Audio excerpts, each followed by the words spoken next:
Ionic bond topic हम लोगों का चल रहा था। आयोनिक बॉन्ड टॉपिक में बहुत सारी चीजें पढ़नी होती है।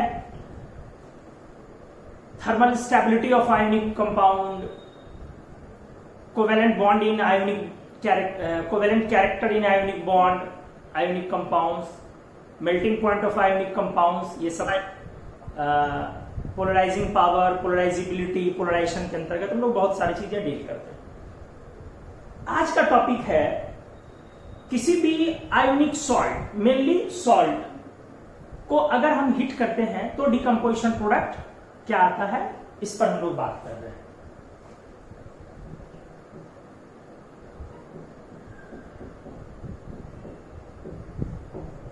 Thermal decomposition of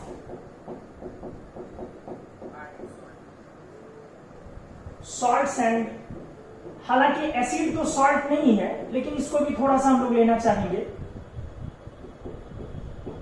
sir record नहीं करेंगे। Thermal decomposition of salts and acids. अब यहां पर सबसे पहला सॉल्ट कार्बोनेट सॉल्ट।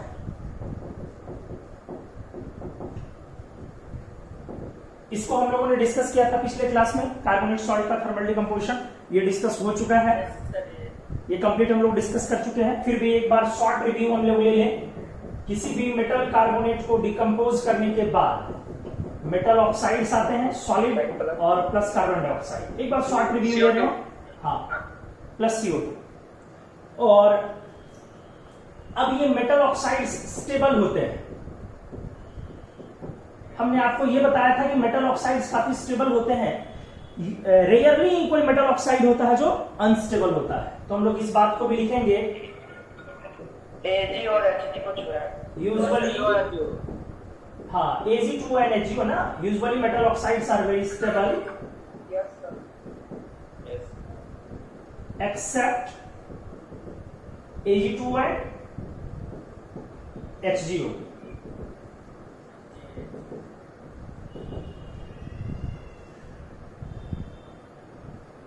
Ag2O किस कलर का था, याद कीजिए। ब्राउन। हाँ, जब Ag2O 300 डिग्री सेंटीग्रेड के अराउंड Ag2O को हम हीट करते हैं तो Ag2O बड़ा इजीली टूट जाता है। अदरवाइज मेटल ऑक्साइड का डिकम्पोज होना बहुत मुश्किल है, क्योंकि मेटल ऑक्साइड्स काफी स्टेबल होते हैं और ये डिकम्पोज होके एलिमेंटल फॉर्म में आ गया, Ag solid metallic residue plus oxygen. और इसी तरीके से HgO का हिसाब किताब है। HgO का कलर बताइए। Yellow. Yellow, yellow yellow sir. तो इसको अगर हम 400 डिग्री सेंटीग्रेड के अराउंड हीट करें तो ये डिकम्पोज होकर मर्क्यूरी प्लस ऑक्सीजन में चला गया। अदरवाइज आप इतना आसान नहीं है कि आप किसी भी मेटल ऑक्साइड को उठा लें, Na2O हो कि Fe2O3 हो, ध्यान से सुनिएगा, Fe2O3 हो कि CuO हो कि ZnO हो, कोई भी मेटल ऑक्साइड हम ले सकते हैं यहाँ पर, CaO हो वगैरह वगैरह, और आप चाहें कि इसको हीट करके हम मेटल और ऑक्सीजन में ले आए, क्या ऐसा पॉसिबल है? ये पॉसिबल नहीं है। हाँ, ये हो सकता है, ये हो सकता है। क्या? हाँ, मेटल ऑक्साइड हो, लोअर कर देंगे। हाँ, very good, higher oxidation state का हो, और अगर आप इसको हीट करें तो वो फिर मेटल ऑक्साइड प्लस ऑक्सीजन में आ जाए और ये लोअर ऑक्सीडेशन स्टेट में कन्वर्ट, ऐसा हो सकता है। एक्चुअली ऐसा ही होता है, हमने बताया था। जैसे CuO कॉपर प्लस 2, इसका कलर क्या होता है? ब्लैक। और अगर आप इसको हीट करते हैं वो भी 1200 डिग्री के अराउंड, CO2, हाँ, Ruby copper, very good, Ruby copper में बेटा क्या कलर क्या होता है CuO का, बता दीजिए जल्दी। Red, good, red sir, very good, और प्लस ऑक्सीजन। जबकि हम लोग ऐसा बोलते हैं कि CuO बहुत स्टेबल नहीं है, हम लोग ऐसा बोलते हैं कि CuO बहुत स्टेबल नहीं है, फिर भी हम लोग उसको मेटल प्लस ऑक्सीजन में डिकम्पोज नहीं कर पाए। ये बहुत स्टेबल नहीं है, तब भी हम लोग इसको मेटल प्लस ऑक्सीजन में डिकम्पोज नहीं कर पाए। समझिए चीजों को। तो सोचिए अगर आप ज्यादा स्टेबल ऑक्साइड उठाएं तब तो और डिफिकल्ट है ना। तो चीजें यही है कि हायर ऑक्सीडेशन स्टेट के ऑक्साइड को अगर आप हीट करेंगे तो lower oxidation state plus oxygen में वो डिकम्पोज होगा, ठीक है, ऑक्साइड में। तो ये हिसाब किताब है। अब यहां पे एक पॉइंट और कहा गया था, जैसे और भी एग्जांपल लेना चाहो तो ले सकते हो। मान लो कि अगर PbO2 है Z+4, अगर आप इसको हीट कर लो तो किस में चले जाएगा, PbO में ना, +2 प्लस ऑक्सीजन इसमें चले जाएगा। हाँ, PbO का कलर रेड होता है ना,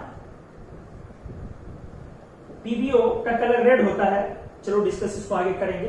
तो usually metal oxides are very stable, except Ag2O and HgO। बाकी यहां जो आया वो स्टेबल आया। अब वापस यहां पर आते हैं, ठीक से देखिएगा।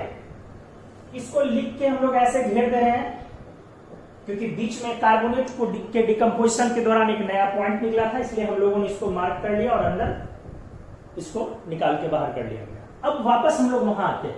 आप यहां पर ऑल मेटल्स ले सकते हैं, सारे मेटल्स, बट मेटल जो नहीं ले सकते हैं दोस्त वो एल्कली मेटल है। और हाँ, एक बार फिर से लिथियम ले सकते हैं, लिथियम ले सकते हैं, एल्कली मेटल्स नहीं ले सकते उस पैटर्न के रिएक्शन में। आप लिथियम ले सकते हैं, लिथियम ले सकते हैं, बाकी मेटल आप उस पैटर्न के रिएक्शन में नहीं ले सकते हैं, एल्कली मेटल। अब वापस इसके डिकम्पोजिशन पर हम लोग आते हैं, एग्जांपल्स लिखते हैं यहां पे। कैल्शियम कार्बोनेट डिकम्पोज होके calcium oxide solid plus CO2। दूसरा कुछ उठा लीजिए, मान लीजिए ले लिया गया जिंक कार्बोनेट, जानते हैं आप इसको कैलामाइन बोलते हैं, और ये लाइमस्टोन होता है, चूना पत्थर जिसको आप हिंदी में बोलते हैं। इसको आप हीट कीजिए। कैलामाइन बहुत ही अच्छी चीज है, जिंक का सप्लीमेंट हमारे बॉडी में। हाँ, जिंक कैलामाइन के फॉर्म में हम लोग लेते हैं ज्यादातर। कैलामाइन हम लोग अलग अलग सप्लीमेंट्स में मिलाते हैं, जैसे हम लोग बोलते हैं ना कि हॉर्लिक्स बूस्ट वगैरह जो कुछ कुछ लेते हैं हम लोग एक्स्ट्रा सप्लीमेंट्स, तो उसमें कैलामाइन डाला जाता है, जानवरों को भी दिया जाता है कैलामाइन। तो जिंक हमारे शरीर को, शरीर की प्रतिरोधक, रोग प्रतिरोधक क्षमता, जो डिजीज से फाइट करने की हमारी कैपेबिलिटीज होती है, उसको वो बढ़ाता है। तो जिंक का इंटेक बहुत बॉडी में जरूरी है। जिंक किसी भी खाने में नहीं पाया जाता है, ये बड़ी इंपॉर्टेंट चीज है। कोई भी ऐसा चीज नहीं है कि आपको बोल दिया जाए और ये खाइए उससे जिंक की पूर्ति होगी। इसलिए कोशिश की जाती है कि जब भी मेडिसिन कुछ दें तो उसमें जिंक वाला मेडिसिन दें, प्लस या जेड करके लिखा रहता है, देखते हैं कोवाडेक्स जेड, डिकोसुल Z, Z stands for zinc. तो जिंक अलग अलग तरीके से हमारी, हाँ, जिंक अलग अलग तरीके से हमारी बॉडी में डाला जाता है। A to Z कैप्सूल का नाम ही होता है, A to Z, तो Z stands for zinc, zinc supplements. और खास करके जो घाव वगैरह है, वाउंड्स होते हैं या पिंपल्स होते हैं, ये सब चीज के लिए जिंक बहुत इंपॉर्टेंट है हीलिंग के लिए। तो चलिए calcium carbonate, zinc carbonate heat करेंगे, आप क्या है, जिंक ऑक्साइड प्लस CO2। और भी आप ले सकते हैं कॉपर कार्बोनेट, इसको हीट करेंगे तो क्या आएगा, copper oxide solid plus CO2। एक बार फिर से कॉपर ऑक्साइड का कलर यहाँ ब्लैक है, और अगर आप इसको 1200 डिग्री सेंटीग्रेड के ऊपर हीट कर लिए तो ये डिकम्पोज होगी क्यूप्रस से क्यूप्रस रेड में आ जाएगा प्लस CO2। तो बहुत सारे एग्जांपल और भी हम लोग अगले पेज में लेने जा रहे हैं। इसमें देख लीजिए, किसी को कोई डाउट बनता हो तो आप पूछ सकते हैं। किन्हीं को कोई डाउट है बता दीजिए। हाँ सर, सोडियम ऑक्साइड एग्जिस्ट करेगा सर? क्या पूछ रहे हो बेटा? सोडियम ऑक्साइड एग्जिस्ट करेगा सर? सोडियम ऑक्साइड एग्जिस्ट करेगा? तो वही बोले सर, करेगा। सोडियम ऑक्साइड आज तक नहीं सुने हैं आप? सर आप बोले थे ना सोडियम कार्बोनेट का डिकम्पोजिशन नहीं होता। तो कार्बोनेट का डिकम्पोजिशन नहीं होना अलग सवाल है कि सोडियम कार्बोनेट टूटेगा नहीं, और सोडियम ऑक्साइड एग्जिस्ट नहीं करेगा, ये अलग चीज है। इस तरीके से आप बोलेंगे भाई साहब तो बताइए लोग कुत्ता छोड़ देगा पीछे से। केमिस्ट्री में बड़ी सोच बैलेंस करके बोला कीजिए। हाँ बेटा पूछ। सर लिथियम जो है कौन सा इफेक्टिव करंट जो है वो एग्जिस्ट करेगा सर, और इसे अल्टीमेटली एग्जिस्ट नहीं करेगा साइज की वजह से। सर आप सर कारण बताने के लिए बोले थे सर आप कल पिछले क्लास में। पोलराइजेशन डिस्कस करते हैं।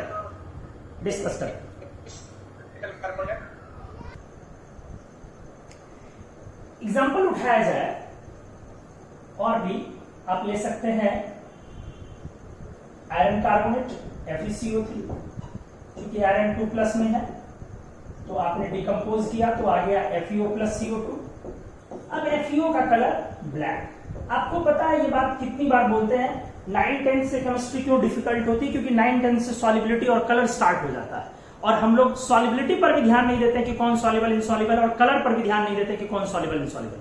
तो कलर का एक लिस्ट बनाइए और जितने कलर्स आपको हमने पढ़ाए हैं उन सारे कलर को एक लिस्ट के अंतर्गत लिखते जाइए और अपने स्टडी टेबल पर सामने चिपकाइए। जैसे शुरुआत के दिनों में, केमिस्ट्री के शुरुआत के दिनों में आप क्या करते हैं, एटॉमिक नंबर, पीरियोडिक टेबल चिपकाते हैं।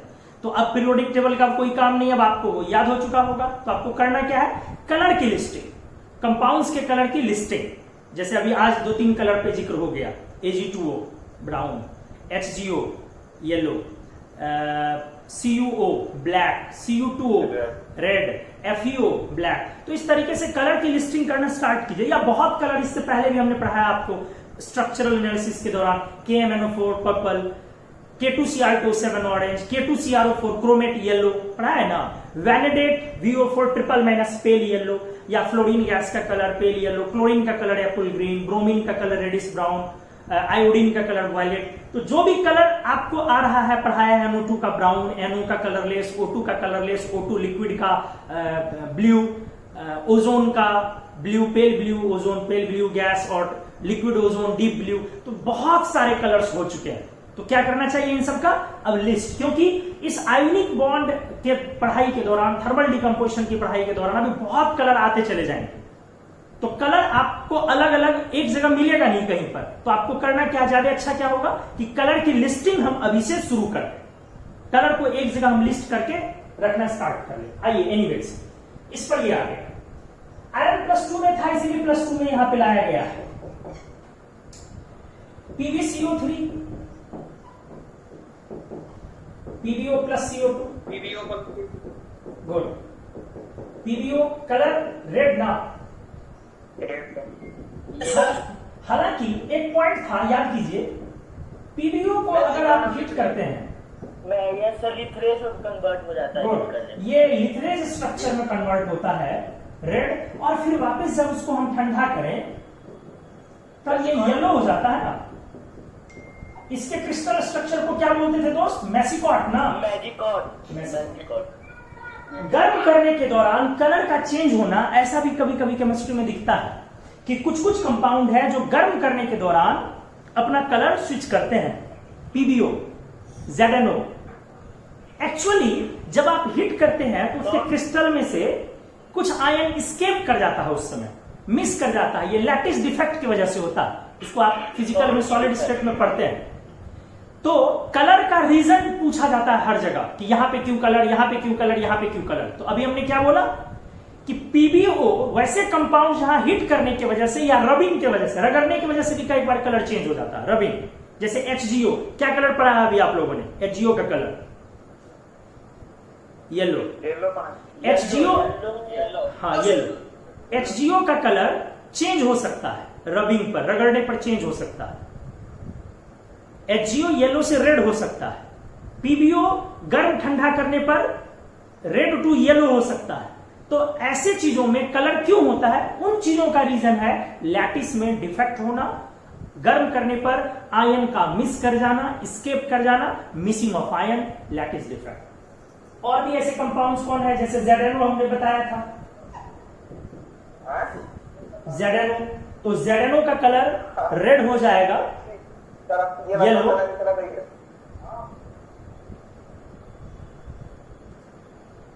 हाँ, ZnO का कलर जब आप इसको वेपर फेज में ले जाएंगे तो ये येलो हो जाएगा, रेड हो जाए सर, पहले कलर ले। रेड नहीं, येलो, येलो कलरलेस। और वापस जब इसको ठंडा करोगे बेटा तो क्या होगा, कलरलेस। हमने क्या बोला? Colour is due to Missing of ion. Lattice defect sir, Schottky defect sir. Lattice defect और missing of ion Schottky defect के अंतर्गत आता है। तो बड़े अच्छे ढंग से देखना होगा। मेटल कार्बोनेट को हीट कर रहे थे, अभी सिंपल एग्जांपल्स लिया, धीरे धीरे इसमें अच्छे एग्जांपल्स लेंगे। तो मेटल ऑक्साइड प्लस CO2 आ रहा है एग्जांपल में। अब हम लोग ले यहां पर जैसे हाइड्रोजन कार्बोनेट, डेफिनेटली ये सॉल्ट नहीं है, एसिड है। कौन सा एसिड?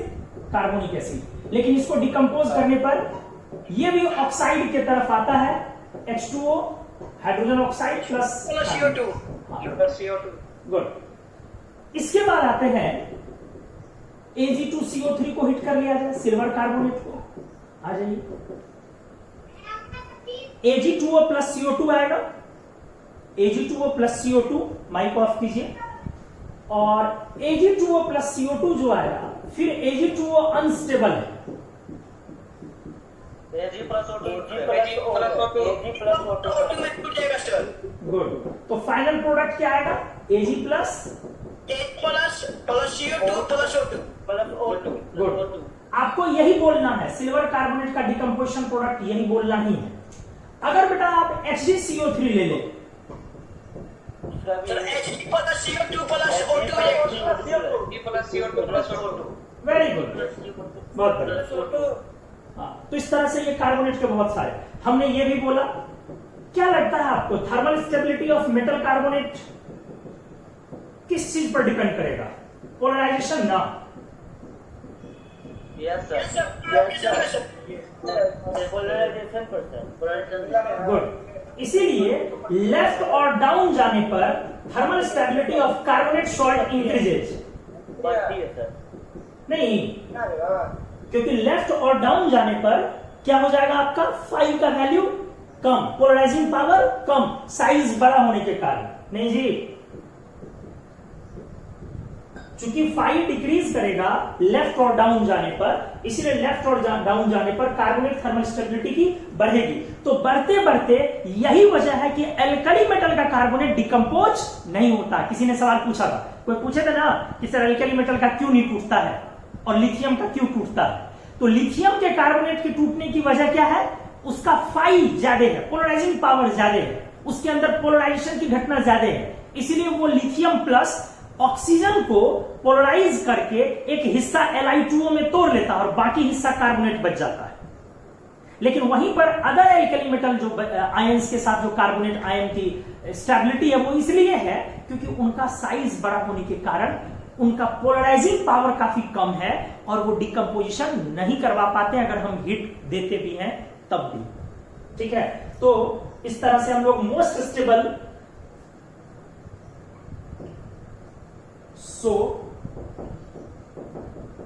लिथियम छोड़ के alkali metal carbonate salts are thus stable and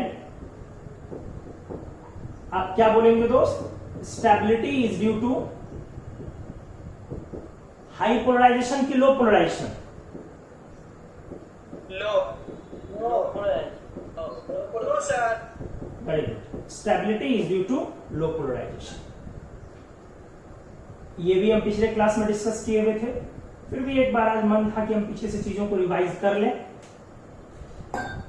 देख लीजिए, यहां तक किन्हीं को कोई डाउट नहीं आना चाहिए, फिर भी देख लीजिए, अगर है तो पूछ लीजिए और स्क्रीनशॉट ले लीजिए। चलिए, तो इस तरीके से हम लोग ये देख रहे थे कि एल्कली मेटल के कार्बोनेट स्टेबल होते हैं। Li2CO3 is unstable. क्यों जी? ड्यू टू हाँ large phi of Li plus. Polarizing power lithium plus का काफी ज्यादा हो गया, इस वजह से लिथियम कार्बोनेट अनस्टेबल हो गया। और लिथियम कार्बोनेट को आप जब हीट करेंगे तो डेफिनेटली अब ये टूटेगा, किसमें? Li2O plus CO2. Ordinary, like ordinary जो सामान्य मेटल के कार्बोनेट होते हैं उसके तरह ये आपका डिकम्पोज कर जाएगा। अगर हम लोग बोले कि after Na plus, K plus, Rb plus and CS plus carbonate salts, in salts के बाद सम एल्कलाइन अर्थ मेटल सॉल्ट्स, ऊपर वाले के नीचे वाले कौन स्टेबल हो सकते हैं थोड़े से? नीचे वाले sir CS plus little bit stable. ऊपर वाले सर, नहीं, नीचे वाला जहां 5 कम होगा। नीचे ना बेटा, नीचे 5 नीचे वाला अच्छे से देखिए, थोड़ा सा नीचे वाला जो है वो थोड़ा स्टेबल हो सकता है, क्योंकि 5 घटने से थर्मल स्टेबिलिटी बढ़ जाएगी। तो कौन ज्यादा थोड़ा स्टेबल? ये तीनों रिलेटिवली स्टेबल, थोड़ा स्टेबल है, या कह सकते हैं और decompose at high temperature, at relatively high temperature. थोड़ा सा रिलेटिवली, बहुत ज्यादा हाई नहीं लगता, जैसे कैल्शियम कार्बोनेट 400 से 600 के बीच टूट जाता है, रिलेटिवली हाई टेम्परेचर। तो यही कार्बोनेट है। एल्कली मेटल के तो कंप्लीट स्टेबल हो गए, सोडियम, पोटेशियम, रुबिडियम, सीजियम वाले, और उनके बाद थोड़ा सा कैल्शियम, स्ट्रोंशियम, बैरियम का जो कार्बोनेट होगा ये लिटिल बिट थोड़ा स्टेबल है, जिसको जरूरी होगी ज्यादा टेम्परेचर आप देंगे तब जाकर के वो डिकम्पोज कर सकता, अदरवाइज डिकम्पोज भी जल्दी नहीं करता। लो टेम्परेचर पे तो डिकम्पोज करेगा नहीं। हम लोगों ने एक बड़ा अच्छा एप्लीकेशन यहां पे देखा था, उसको हम फिर से कर सकते हैं। Arrange the following carbonate salts in their decreasing order of Kp values when they are heated at a constant temperature या fixed temperature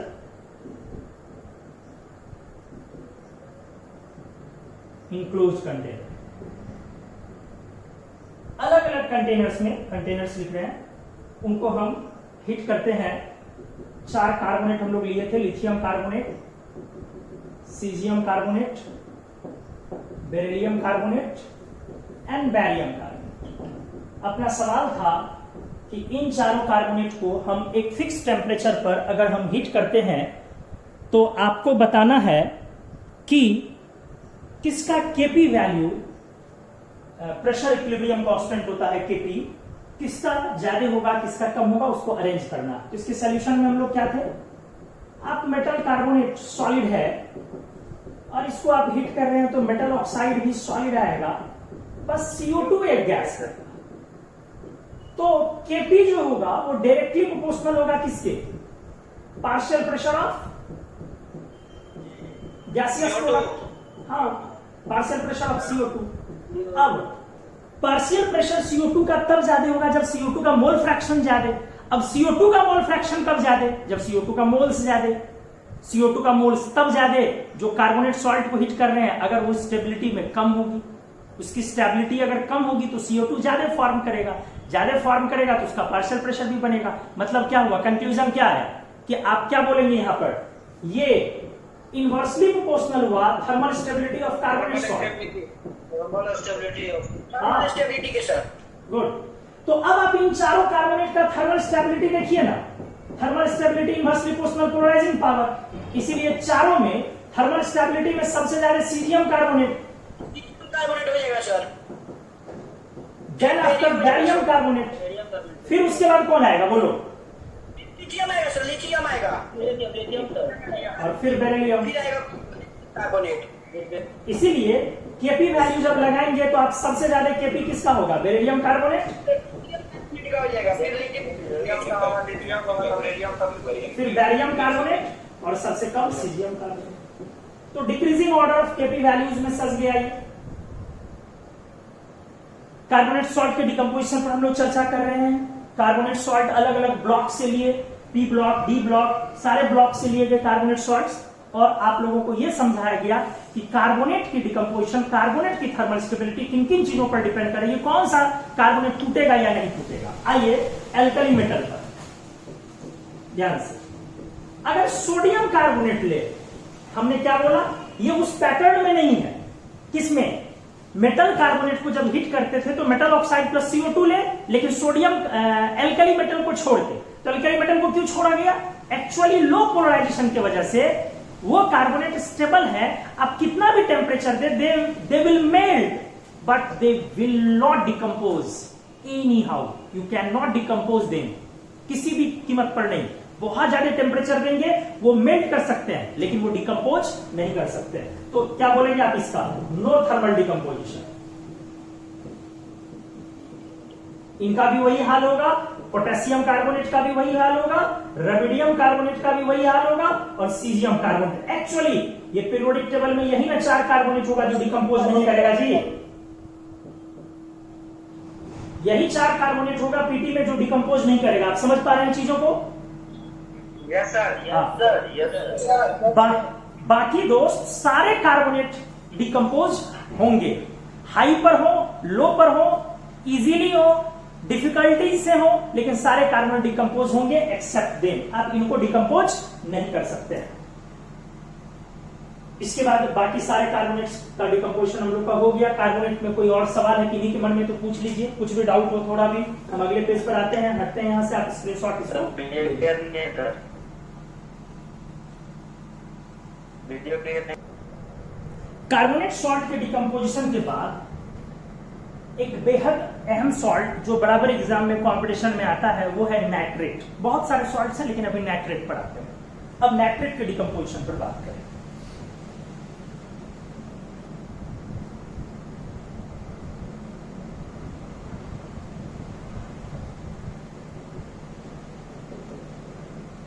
नाइट्रेट अजय ठीक से एक बार फिर से पहले एक जनरल पैटर्न से आपको समझाना चाहेंगे ताकि ज्यादा दिन तक याद रहे। किसी भी मेटल नाइट्रेट को अगर आप डिकम्पोज करें तो सिंपली ये टूट के मेटल ऑक्साइड अगर ऑर्डिनरी है तो NO2 प्लस O2 मिल जाएगा। NO2 का कलर, NO2 याद कीजिए पैरामैग्नेटिक है, एक अनपेयर्ड और ब्राउन गैस। O2 याद कीजिए, O2 भी पैरा है, दो अनपेयर्ड ना,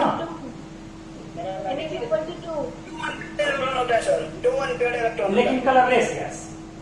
O2 जो है वो कलरलेस गैस और NO2 ब्राउन। एक बार फिर से आप यहां सारे मेटल ले सकते हैं, लेकिन कार्बोनेट की तरह ही यहां एल्कली मेटल नहीं ले सकते हैं और लिथियम ले सकते हैं। आपको हम बताना चाहें, समझा दें इसमें, आप ये कंफ्यूजन बिल्कुल मत लाइएगा कि कार्बोनेट में जैसे एल्कली मेटल लिए और वो डिकम्पोज नहीं किया, तो ये मत बोलिएगा कि नाइट्रेट में भी एल्कली मेटल डिकम्पोज नहीं करेगा। नाइट्रेट एल्कली मेटल का डिकम्पोज करता है, थोड़ा डिफरेंटली डिकम्पोज करता है, कार्बोनेट की तरह नहीं होता। कार्बोनेट में एल्कली मेटल लिथियम छोड़ के बाकी डिकम्पोज ही नहीं करता। ठीक है, आप समझ गए हम क्या बोलना चाह रहे थे आपसे? बोलिए यस और नो। अब आइए बेटा, अब इसको सॉल्व करें। सबसे पहले ऑर्डिनरी कोई कार्बोनेट के एग्जांपल ले लेते हैं। मान लीजिए लेड कार्बोनेट, PbNO3(2). क्या आएगा प्रोडक्ट बताइए? Lead oxide PbO plus NO2 plus O2 +2 में है, +2 में सही जा रहे हैं। दूसरा एग्जांपल कुछ उठाया जाए, magnesium carbonate, sorry nitrate, MgNO3(2). क्या होगा product? MgO plus NO2 plus O2। Good. S block से एग्जांपल लिया, P ब्लॉक से एग्जांपल लिया, कोई D ब्लॉक से भी ले लीजिए। Zinc nitrate, ZnO plus ZnO plus NO2 plus O2। D block का भी एग्जांपल ले लिया। आप बेरिलियम नाइट्रेट लीजिए,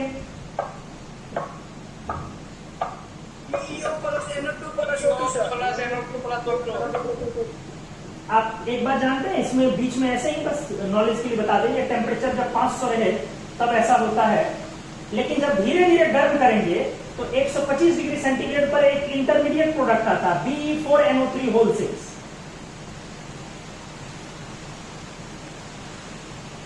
BE4O लग गया, वो छूट गया, BE4ONO3 होल 6O, ये एक बीच में इंटरमीडिएट प्रोडक्ट आता है जो फिर फाइनली गर्म होकर के 500 पर वहां पर डिकम्पोज करके पहुंच जाता है। ये BE4 4 बेरिलियम होते हैं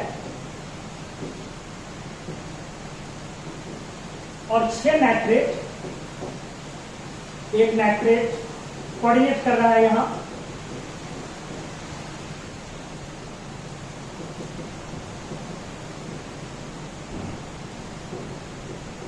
इस तरह से ये कोऑर्डिनेट से अटैच है। एक नाइट्रेट इस 2 बेरिलियम को, एक नाइट्रेट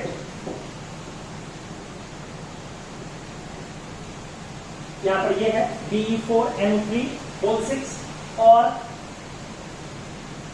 आपका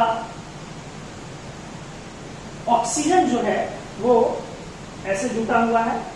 इस पिक्चर में कैसे दिखा दें आपको,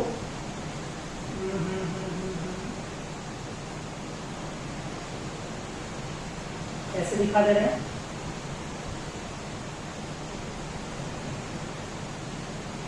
ये देखिए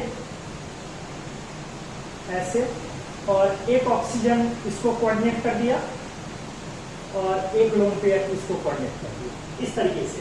हालांकि जानना कोई जरूरी नहीं है, बिल्कुल भी जानना जरूरी नहीं, इससे परेशान होने की जरूरत नहीं। तो आइए, बेरिलियम नाइट्रेट यहां लिया, सारे ब्लॉक से लिया गया। एक बार फिर सिल्वर नाइट्रेट लेना चाहेंगे आप, बताइए ना डिकम्पोजिशन प्रोडक्ट क्या है? Silver oxide plus NO2 plus O2, good, very good. बताइए ना, मर्क्यूरी नाइट्रेट ली जाए HgNO3 होल 2, बोलिए।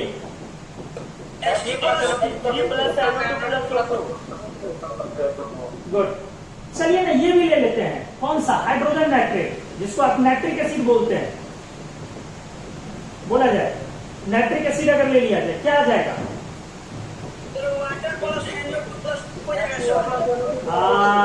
Very good, very good. Oxide plus NO2 plus O2 normal की तरफ फिर इसको ले लेंगे। तो इस तरह से ये लिया। अब आते हैं एल्कली मेटल का नाइट्रेट। लिथियम नाइट्रेट भी तो ऑर्डिनरी ही होगा ना? Yes sir. बोलिए क्या आएगा? Li2O। Very good, very good. अच्छा, अगर हम सोडियम नाइट्रेट ले लें तो क्या लगता है आपको ये डिकम्पोज होकर के Na2O plus NO2 plus O2 देगा या नहीं देगा? नहीं देगा सर। हाँ, वेरी गुड, नहीं देगा। अच्छा बेटा ये बताइए, नहीं देगा, नहीं देगा। ये बताइए क्या इसको डिकम्पोज करेंगे तो नो डिकम्पोजिशन लिखें या नहीं लिखें? नहीं लिखेगा। वेरी गुड, ये भी नहीं लिखें। गुड, डिकम्पोज करेगा। हमने बोला कि ये डिकम्पोज करते हैं लेकिन अलग तरीके से, डिफरेंटली डिकम्पोज, अलग तरीके से, ऑर्डिनरी मेटल के नाइट्रेट से बिल्कुल अलग तरीके से डिकम्पोज करते हैं। हम अगले पेज में आते हैं। अब एल्कली मेटल के नाइट्रेट का डिकम्पोजिशन हम आपको बताएं, किस तरीके से क्या प्रोडक्ट बनेगा, और फिर थर्मल स्टेबिलिटी की चर्चा करें। इसमें क्या कोई सवाल है तो पूछ लीजिए, हम हट रहे हैं सामने से, आप स्क्रीनशॉट लीजिए। आइए एल्कली मेटल के नाइट्रेट पर अब हम चर्चा कर लेते हैं।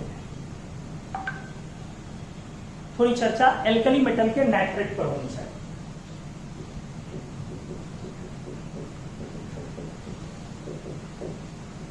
अब इस बार दोस्त किसको छोड़ के बात करें?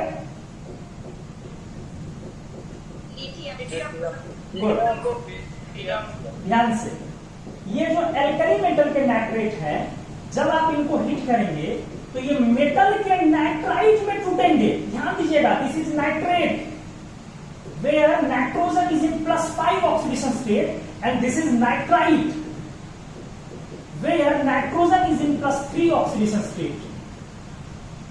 मेटल नाइट्राइट प्लस O2 मतलब क्या हुआ? कौन सा चीज नहीं आया? That is neither metal oxide nor brown color NO2 gas, नहीं जी? हाँ, ना तो मेटल का ऑक्साइड आया और ना ही ब्राउन कलर का NO2 गैस आया, एल्कली मेटल टू नाइट्रेट। और एक बात, ये जो नाइट्राइट आया, अगर इसको आप धीरे धीरे हाई टेम्परेचर पर ले जाए, हाई टेम्परेचर पर ये टूटना शुरू होता है मेटल ऑक्साइड में, लेकिन दोस्त N2 देता है, अभी भी NO2 नहीं दिया। जब आप इसका टेम्परेचर हाई कर दें, सॉरी 800 डिग्री सेंटीग्रेड लिख रहे हैं, सॉरी, जब 800 के ऊपर लेके चले जाए, तब ये डिकम्पोज होकर के ऑक्साइड प्लस N2 देता है, लेकिन अभी भी NO2 नहीं देता। हालांकि ये 800 के ऊपर जो जाना है ये लोवेस्ट है, मतलब कोई 800 का राउंड टूट गया, जैसे सोडियम लीजिए, पोटेशियम लीजिए, 830 के बाद टूटता है। रेबिडियम सीजियम पर जाइएगा तो और टेम्परेचर 1000 का राउंड चला जाता है सीजियम के लिए, तो वो अलग मैटर है, लेकिन सब के लिए 800 के ऊपर जाना ही होता है। तो ये आपका एल्कली मेटल के नाइट्रेट के लिए हम थोड़ा सा और इलैबोरेट कर देते हैं, क्लियर हो जाएंगी चीजें। लाइक अगर सिंपली आपसे पूछे कि बताओ ना सोडियम नाइट्रेट को हीट करेंगे तो क्या आएगा, सिंपली कुछ टेम्परेचर मेंशन नहीं किया, तो आप नॉर्मल लेंगे, क्या लिखेंगे? Good, NaNO2 plus O2। लेकिन दोस्त अगर हम ऐसा लिखे, चलो एक और एग्जांपल, ठीक है, चलो ऐसे लिख लेते हैं, सोडियम नाइट्रेट 800 डिग्री सेंटीग्रेड के ऊपर क्या लिखेंगे आप? Na2O plus N2 plus O2। Good, O2 भी बोलना है। ऑल्सो अगर आप पोटेशियम नाइट्रेट ऐसा लिख दे कि चलो दोस्त इसको 500 पे हीट करना, क्या लिखोगे?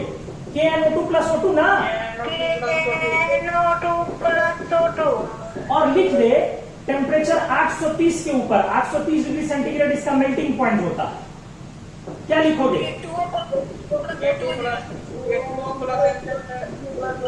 वेरी गुड, समझ में आ गया होगा। ऑल्सो अगर थर्मल स्टेबिलिटी की बात करें तो बताइए ना, पोलराइजेशन के इनवर्सली प्रोपोर्शनल। Yes sir. देखिए तो ये देखिएगा जरा, क्या हम ऑर्डर सही लिख रहे हैं? बोलिए, सही है? Yes sir. चूंकि डाउन द ग्रुप जाने पर जब आप लिथियम नाइट्रेट से लेकर के सीजियम नाइट्रेट की तरफ जाते हैं, तो डाउन द ग्रुप जाने पर धीरे धीरे पोलराइजिंग पावर कम होते चले जाएगा, और पोलराइजेशन कम होने की वजह से उस नाइट्रेट सॉल्ट की स्टेबिलिटी बढ़ते चली जाएगी।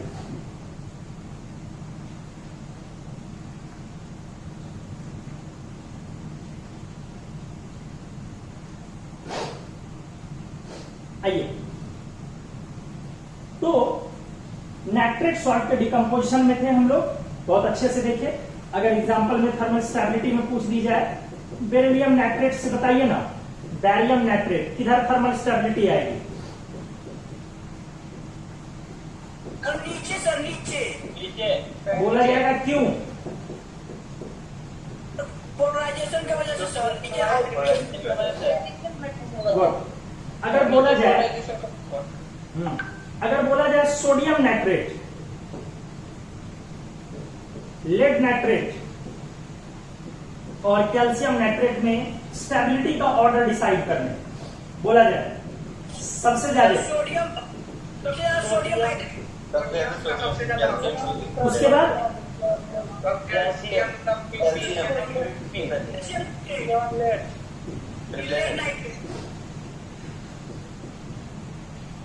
आज इस तरीके से हम लोग कार्बोनेट के डिकम्पोजिशन और नाइट्रेट के डिकम्पोजिशन को हम लोगों ने समझा, उसको क्लियर किया, थर्मल स्टेबिलिटी, कलर, बहुत सारी चीजें डिस्कस हुई।